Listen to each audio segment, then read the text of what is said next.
வந்தே மாதரம். கிட்டிடுங்க, கரப்பாம்பூச்சியை கொல்லுங்க. என்னையா கரப்பாம்பூச்சியை கொல்லுங்கங்கிறீங்க? ஆமாம், cockroach Janata party அப்படின்னு சொல்லி அரவிந்த் கெஜ்ரிவாலால் துவங்கப்பட்டு பாகிஸ்தான்லேருந்து 39% நிதியுதவியோட, பங்களாதேஷ்லேருந்து 14% நிதியுதவியோட, அமெரிக்கா, ரஷ்யா, சவுதி அரேபியா போன்ற பல நாடுகள்லேருந்து 3% 4% நிதியுதவியோட கிட்டத்தட்ட துவங்கப்பட்ட இயக்கம்தான் இந்த காக்ரோச் ஜனதா பார்ட்டி. எதுக்காக இந்த கட்சியை துவங்கியிருக்காங்க?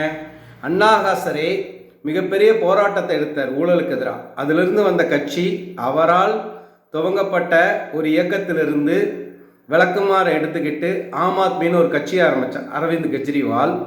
ஊழல் வழக்கில் உள்ள போய் இன்னைக்கு கட்சி இருக்கிற இடம் தெரியாமல் போயிடுச்சு. ஏன்னா அங்கே சமூக நீதி இல்லை. ஒரு செயற்குழுவோ பொதுக்குழுவோ மக்களை கூப்பிட்டு அங்கே இருக்கக்கூடிய கட்சியில் இருக்க நிர்வாகிகள் கூப்பிட்டு எந்த முடிவும் எடுக்க மாட்டாங்க. சர்வாதிகாரியான அரவிந்த் கெஜ்ரிவால் சொல்கிறது தான் கேட்கணும்.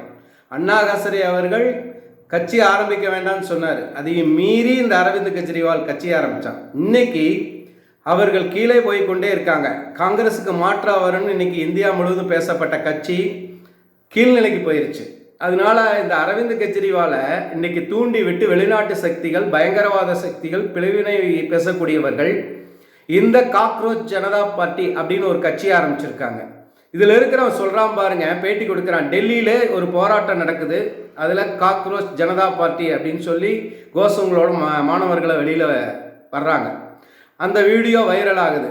அதுக்கடுத்து சில மாணவர்களை வச்சு ஒரு பேட்டி கொடுக்குறான். காக்ரோச் ஜனதா பார்ட்டி அப்படின்னு சொல்லி ஒரு பார்ட்டி சொல்கிறான், தேசிய விலங்காக எப்படி இந்த நாட்டுக்கு இருக்கோ, தேசிய பறவையாக எப்படி இருக்கோ, அதே மாதிரி தேசிய போர்ச்சியாக நீங்கள் காக்ரோச் அறிவிங்கிறான். என்னங்க கரப்பாம்பூச்சி அறிவிக்கணும்னு சொல்கிறீங்க அப்படின்னு எதிர்த்த மாதிரி இருந்து ஒரு பேட்டி எடுக்கிறவன் கேட்குறான். அதுக்கு சொல்கிறான், ஆமாம், என்றைக்குமே அழியாதது கரப்பாம்பூச்சி. அதனால் கரப்பாம்பூச்சியை தேசிய உயிரினமாக அறிவிச்சா உங்களுக்கு என்ன அப்படின்னு கேட்குறான். அப்போ என்ன அர்த்தம்? மக்கள் மத்தியில் கரப்பாம்பூச்சியை கொண்டு போகணும். கரப்பாம்பூச்சியை வச்சு எப்படி சீமாரை வச்சு ஆட்சிக்கு வந்தார்களோ அதேமாரி கரப்பாம்பூச்சியை வச்சு ஆட்சிக்கு வரணும்னு துடிக்கிறான் இந்த அரவிந்த் கெஜ்ரிவால் அவர்கள். அவருக்கு பின்னால் இருந்து இயக்கக்கூடிய சக்திகள் பிரிவினைவாத பயங்கரவாத சக்திகள், அவர்களுக்கு நிதியுதவி கொடுத்துட்டு இருக்காங்க. அப்புறம் எல்லா இளைஞர்கள்ட்டையும் ஒரு துண்டு சீட்டை கொண்டு போய் கொடுக்குறாங்க. அதில் முன்பக்கம் பாரதிய ஜனதாவுடைய தாமரை சின்னம் இருக்குது. அந்த பேப்பர் எடுத்துகிட்டு அவங்க கையில் கொடுக்கும்போது இந்த காக்ரோச் ஜனதா பார்ட்டி அப்படிங்கிற அந்த சிம்பலை கொடுக்குறாங்க. அப்போ மக்கள் மத்தியில் அது போகணுங்கிறான். அவன் என்ன சொல்கிறான், வரக்கூடிய காலகட்டங்களில் பாரதிய ஜனதாவிற்கும் காக்ரோச் ஜனதா பார்ட்டிக்கு தான் போட்டி இருக்கும் அப்படின்னு ஒரு பிம்பத்தை ஏற்படுத்துகிறான். எப்படி சமூக வலைதளங்களில் ஒரு மிகப்பெரிய 3 மாத காலம் திட்டமிட்டு ஒரு பிம்பத்தை உண்டு பண்ணி தமிழகத்தில் விஜய் ஆட்சி கொண்டு வந்தார்களோ அதே போல் கட்டமைக்கணும்னு நினைக்கிறான். இதில் ஒரு விஷயம் என்னன்னு கேட்டால், முழுக்க அவர்களை இயக்கக்கூடிய சக்தி பயங்கரவாத சக்தியாக இருக்குது. இப்போ நாம் விழிச்சுக்கணும். இந்த காக்ரோச் ஜனதா பார்ட்டினா ஏதோ ஒரு சின்ன விஷயமா நினச்சிட்டு இன்றைக்கி சமூக வலைதளங்களில் சில இடங்களில் பேசப்படுற பொருளாக இருக்கே அப்படின்னா, இளைஞர்கள் மத்தியிலையும் படிக்கிறவர்கள் மத்தியிலையும் இந்த சமூக வலைதளங்களில் இருக்கக்கூடிய விஷயங்களை கொண்டு போயிட்டா தேசத்திற்கு எதிரான கருத்துக்களை பரப்ப முடியும். குறிப்பாக பாரதிய ஜனதா இன்றைக்கு பாரதம் முழுவதும் வளர்ந்து கொண்டே இருக்கின்றது. உலகம் முழுவதும் பாரதிய ஜனதாவிற்கு, நரேந்திர மோடி அவர்களுக்கு, இந்தியாவின் மீதும் ஒரு பெரிய மதிப்பு ஏற்பட்டிருக்கு. இன்னைக்கு உலக நாடுகள் அத்தனையும் ஏற்றுக்கொள்ளக்கூடிய ஒரே கட்சியாக பாரதிய ஜனதா கட்சி இருக்கு. அதிகமான எம்எல்ஏக்களும் அதிகமான எம்பிகளும் கொண்டு இன்னைக்கு பாரத தேசம் முழுவதும் அதிகமான மாநிலங்கள் ஆட்சி செய்யக்கூடியதாக இருக்குது. தேசபக்தியும் தெய்வ பக்தியும் கொண்ட நாம் என்ன எதிர்பார்த்தமோ இந்த பாரத தேசத்திற்கு அப்படி ஒரு ஆட்சியை கொடுத்து கொண்டு இருக்காங்க. குறிப்பாக 370 ஆக்ட் காஷ்மீரில் நீக்கவே முடியாதுன்னாங்க.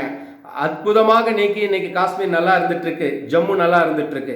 அதே போல ராமர் கோயில் கட்டவே முடியாதுன்னு சொன்னாங்க, அற்புதமாக கட்டி இன்னைக்கு கும்பாபிஷேகம் நடந்து பக்தர்கள் வழிபட்டு இருக்காங்க. இதே போல இந்தியாவுடைய வளர்ச்சிக்காக மேக் இன் இந்தியா திட்டம், உள்ளூர்களில் நம்ம நாட்டுடைய பாதுகாப்புக்கும் வெளிநாடுகளில் நம்மளுடைய பாதுகாப்பிற்கும் பொருளாதார ரீதியிலையும் பாரதிய ஜனதா கட்சி மிக வேகமாக வளர்ந்துட்டு இருக்கு. அதனால அந்நிய சக்திகள் இது போன்ற தேச விரோதிகளை தூண்டிவிட்டு காக்ரோச் ஜனதா பார்ட்டி என்று ஒன்றை உருவாக்கி அதன் மூலமாக ஆதாயம் அடையணும், இந்த நாட்டை பிடிக்கணும்னு முயற்சி செய்கிறாங்க. இது ஒருபோதும் அனுமதிக்க கூடாது.